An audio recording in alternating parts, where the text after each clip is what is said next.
I've been searching far and wide for a top-loading CD player I could actually afford. After a long journey through the interwebs, I finally stumbled upon the Rega Planet. Let's find out if this piece of hi-fi history can keep up with the players of today. Let's get to it. I knew I was going to have to look to the used market since most offerings today in the top-loading CD player realm have inflated their prices to the point where they aren't really giving consumers much of a choice but to go with the used market. I stumbled upon the Rega Planet and found that it encompasses everything I wanted in a player. Realistically, I wanted it as a transport, but hearing what the engineers at Rega had envisioned for a player in this time period was kind of interesting to me. The Rega Planet was released in the late 1990s, around 1997, I believe. Rega was actually the last of its UK type of brands to actually release a CD player. They were well known for their turntables and probably wanted to see if the CD was going to be a long-term investment for them. I can totally understand that since the cassette was rather short-lived. The time in between the vinyl's heyday and when the CD was launched wasn't that long at all for the cassette to thrive, you know? So since the technology was growing so fast, I'm sure Rega thought the CD was going to be just another temporary format in the expanding world of audio. Boy, were they wrong. I bet if you ask any company from the 80s and 90s if they thought that CDs were still going to be relevant in 2023, they probably would have laughed us out of the room. But it is, and here we are. When the engineers at Rega designed this unit, they had analog and vinyl on the brain, so they wanted to take what at the time was a very clinical, cold-sounding digital format and give it a bit of warmth and an analog feel to the output stage. Before we get into all that though, let's take a look at the Rega and have a moment to enjoy its unique aesthetics.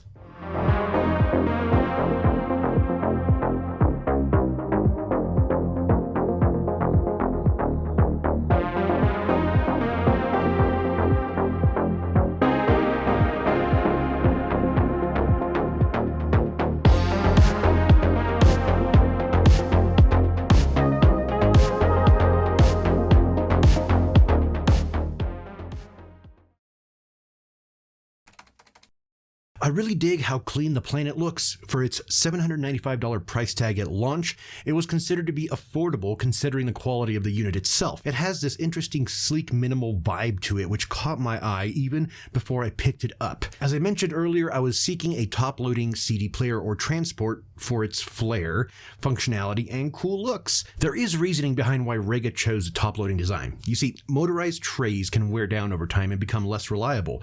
Plus, with a top-loading design, it's way easier for a repair person to get into the laser diode assembly without taking the whole damn thing apart. The lid itself has this cool damping feature. You just lift the finger tab on the front and the lid smoothly opens and pulls back on its hinges. It stays open while you pop in a CD, and the well is designed with little recesses for your fingers so you can easily grab the disc.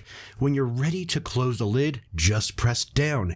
It doesn't matter if you don't push it all the way, the damping will take over and the lid will close automatically. There's a magnetic puck built into the lid that clamps down on the disc once the lid is closed. The CD spins a couple of times and then initializes automatically. Loading a CD is a total breeze with this unit.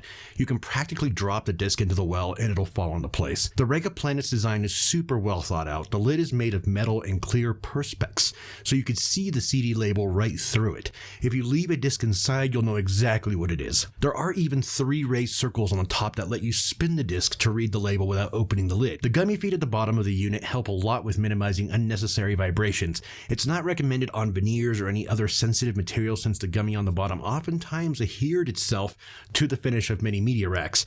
I use it on a rack with a carbon fiber finish from Pangea and haven't had any issues. The front of the player has huge buttons to navigate through the song selections, play, pause, and stop per usual, and a power button. The rear is just as matter of fact with analog and digital coax outputs. No optical for some reason. I would have liked to have seen a detachable power cord as well, but here we are. It's no secret that this unit was built to look good and functionally sound good because of all the measures Rega took to minimize the vibrations caused by any type of movement. However, the real question is, how did it sound? For this evaluation, I'm using it both as a player and a transport. I'm going to be pairing it with my Denafrips Pontus 2 DAC to see how different the sound signature is between, the two options. Knowing that Rega engineered their player as analog sounding as possible, it's no secret that they must have been focused on the high frequencies to give it that smooth warmth that vinyl heads love so much. I tried using it as a player first. My first impression was, wow, they played it super safe to not piss off their turntable fan base. This did not do it any favors. The sound was way too safe. The mids and top end were pulled way down to give it a sense of this faux warmth. The low end extension was actually quite nice. It provided a decent bass response.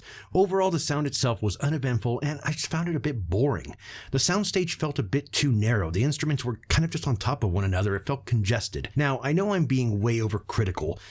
However, I did want more of an experience with this unit while using the analog output stage. It didn't sound bad by any means. Please don't take this the wrong way. It just didn't blow me away.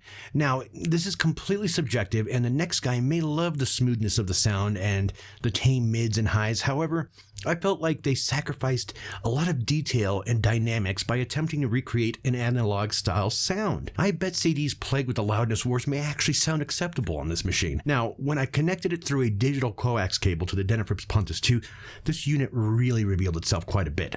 The mids and highs were way more present. The bass remained about the same, I would say. The dynamics and soundstage expanded way more than anticipated. It was an actual experience this time.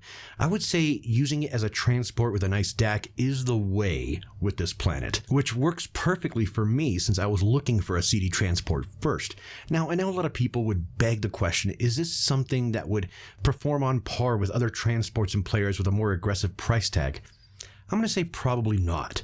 I think the advent of its design and the fact that it does really well as a transport would place it right about where they are going for right now, about the $500 range on the used market. That is more than fair for this player. The thing is, it's difficult to put a monetary value on a CD player or transport because for the most part, these types of devices usually only come with a specific set of features that mirror every other player out there. This is why I felt the top-loading mechanism was the perfect touch for the Planet since it kind of sets it apart from all its CD-swallowing counterparts. Now, outside of a nice analog output stage and a basic set of features, there really isn't anything beyond that for a CD player or CD transport, which makes it more of a matter of subjectivity when it comes to its sound. So how do you price a subjective opinion? Very carefully, I suppose. That's why when I see uber expensive players and transports, I am taken aback because I know that there is only so much you can design inside of these players. Unless you're using absolutely insanely expensive components, a solid CD player or transport shouldn't exceed at the very most, aggressively, maybe a few grand, $4 or $5 grand at the most. I feel being in the sub 1,000 club should be the way to go for, many manufacturers. Keeping the prices reasonable and the designs and sound quality top notch should be the goal. I hope you enjoyed my evaluation on this cool piece of vintage hi-fi gear. I'm a fan of the vintage stuff out there since every now and again we stumble upon some super cool designs like the Planet. I would like to explore more of Rega's offerings to see how their sound signature has evolved over the years because I know, DAC technology has moved forward. Perhaps the Apollo or the Saturn are in my future. If you enjoyed the video, please blow away the like button. Subscribe to the channel and ring the bell to get notified every time a new video is born. With all that said and done, I'll see you on the next one. Take care.